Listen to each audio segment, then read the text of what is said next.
აბა დაიმახსოვრეთ ეს მანქანა ესეთ ვიზუალზე. აკო რა უნდა ვქნათ ახლა? 33-ები დავაყენე. წავედით. თქო, ვაყენებთ სულ ახალ გუდრიჩებს. ნიკოლაუსას დისკები და საბურავებია ჯერ არ შეუცვლია და უბრალოდ უნდა გავტესტოთ ჩემ რადო წავა თუ არა. ეს გუდრიჩები მიყენია 31-იანი. აი ესე მოვაზავე. მოდი ხო.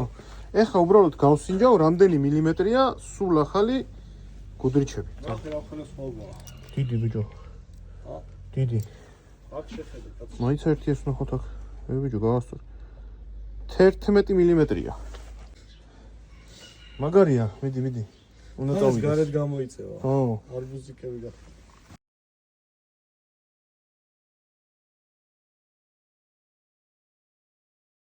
აჰა, მივაყენეთ უკანა მხარე. აბა ნახეთ როგორ გამოიყურება. აკო როგორია? უფრო ბრუტალური გახდა. ჯერ წინები მივაყენოთ მე ნახეთ თქვენ და არბუზიკა კიდე. თან თეთრ შავი დისკები უხდება.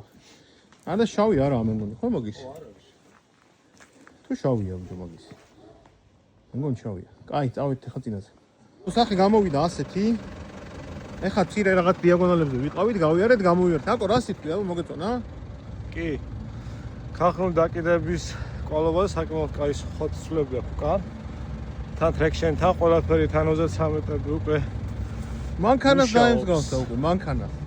ნახეთ, აი, ესეთ ვიზუალზეა. კაი, დანარჩენი გაგრძელება წინ იქნება. წავედით. აი საექსპედიციო დონის მომზადებისთვის ეს სეტაპი ასე ვთქვათ. მომზადების სტილი არის იდეალური, აი მეტი არ ხდება. წინ კიდე აქ რაღაც ცვლილებები დაგეგმილია, მაგას ნელა ნახავ და გამოვა იდეალური.